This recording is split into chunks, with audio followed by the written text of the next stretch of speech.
జర్మనీలో పనిచేశాను. జర్మనీలో చూస్తే ప్రభుత్వ విద్య చాలా అద్భుతంగా ఉంటుంది. అప్పటి నుంచి అనుకున్నాడు ఎందుకు ప్రభుత్వ విద్య మనం నాణ్యత పెంచలేమో అని పదే అనుకునేవాడిని. ప్రత్యేకంగా ఈసారి అవకాశం వచ్చినప్పుడు గౌరవ ముఖ్యమంత్రి గారు నన్ను అడిగారు, గతంలో వేరే శాఖ చేసావు, అది పవన్ అన్న కోరుతున్నారు, మీరు ఏ శాఖ చేయాలనుకుంటున్నారంటే నేను చెప్పాను, విద్యాశాఖ నాకు ఇవ్వండి సార్, ఒక కమిట్మెంట్తో చేయాలనుకుంటున్నాను. అప్పుడే నన్ను అడిగారు, చాలా కఠినమైన శాఖ, యూనియన్స్ ఉంటాయి, నువ్వు చేయగలుగుతావా అని. అందుకే అడుగుతున్నాను సార్ అని. ఇది మీ అందరికి ఎందుకు చెప్తున్నానంటే, all of us have to choose a road less travelled. మీరందరూ అనుకోవచ్చు లోకేష్కి ఏముంది అన్నీ ఉన్నాయి కదా అని. ఎస్, చదువు వచ్చేలా తల్లిదండ్రులు బాగా ప్రోత్సహించారు, నేను ఏ యూనివర్సిటీకి వెళ్ళాలన్నా కూడా గైడ్ చేశారు, బాగా చదివా. కానీ నేను రాజకీయాల్లోకి, ప్రత్యక్ష రాజకీయాల్లోకి వచ్చిన తర్వాత ఎన్నికల్లో పోటీ చేయాలంటే 1984 తర్వాత గెలవని నియోజకవర్గంలో నేను 2019లో పోటీ చేశాను, ఓడిపోయా. ఒకరోజు బాధ కలిగింది, రెండో రోజు నుంచి ఆ బాధ ఆవేదన నాలో కసి పెంచింది. ఇక్కడనే మళ్ళీ పోటీ చేయాలి, గెలవాలని కసితో ఆ రోజు రెండో రోజు నుంచి పనిచేశా. 5 years కష్టపడ్డా. ఆంధ్ర రాష్ట్ర చరిత్రలో ఎప్పుడు రాని విధంగా టాప్ 3 మెజారిటీస్లో నియోజకవర్గం వచ్చింది.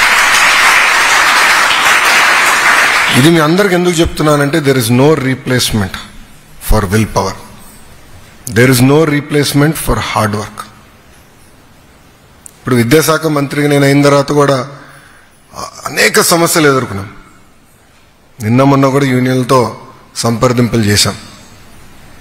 ఒక దశలో నాకు ఇరిటేషన్ వచ్చినా 2 మెట్లు తగ్గి లార్జర్ ఇంట్రెస్ట్ చేయాలనే డిస్కషన్ కూడా మేము అందరూ ఓపెన్గా మాట్లాడుకున్నాం. అనేక కష్టాలు ఉన్నాయని తెలుసు మాకు, కానీ ఒక పట్టుదలతో చేద్దాం, మార్పు తీసుకొద్దాం, నాణ్యత పెంచుదాం. ఈసారి నాకు ఫుల్ ఇయర్ రాలా చేతికి, ఎందుకంటే ఎన్నికలయ్యి కొత్త ప్రభుత్వం ప్రమాణ స్వీకారం చేసిన జూన్లో. ఎక్సెప్ట్ శ్రీనివాస్ గారు, మిగతా మీ అందరం కొత్త టీం ఈ డిపార్ట్మెంట్లో. సో మీ అందరం సెటిల్ అయ్యేగల చాలా టైం పట్టింది, సబ్జెక్ట్ అర్థమయ్యేదానికి టైం పట్టింది. వాస్తవం చెప్పాలంటే మీకు 100 days యాక్షన్ ప్లాన్ తప్ప మేము పెద్ద చేసింది కూడా ఏం లేదు, లిమిటెడ్. కానీ ఇప్పుడు నుంచి మాకు ఇంకో 1 year దొరుకుతుంది. సో జల్లెడు బట్టి పిల్లల్ని మోటివేట్ చేయాలి. షైనింగ్ స్టార్స్తో పాటు ఎవరైతే ఇబ్బంది పడుతున్నారో అందరూ మీ స్పీడ్లో నేర్చుకోలేరు, కొంతమంది నాలాగా కూడా ఉంటారు స్లో లెర్నర్స్, వాళ్ళని కూడా మోటివేట్ చేయాలి, వాళ్ళని కూడా ఇంప్రూవ్ చేయాలని లక్ష్యంతో మేము పనిచేస్తున్నాం. ఒక జోక్గా చెప్పాలి, నేను స్టాన్ఫర్డ్లో చదివేటప్పుడు, స్టాన్ఫర్డ్లో MBA చేశాను. అక్కడ RJ Millers అని ఉంటారు, టాప్ 3% ఆఫ్ ద క్లాస్ వాళ్ళని RJ Millers అంటారు. సో మేము అందరూ నవ్వుకునే వాళ్ళం, we are friends of RJ Millers అని. అట్లా ఈరోజు I'm friends of shining stars. మీరు బాగా చదివారు,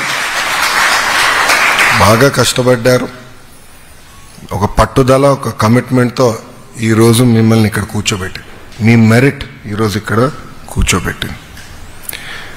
మిమ్మల్ని అందరం చూసిన తర్వాత సమాజంలో ఉన్న తల్లిదండ్రులకి ప్రభుత్వ విద్య పైన నమ్మకం పెరుగుతుంది.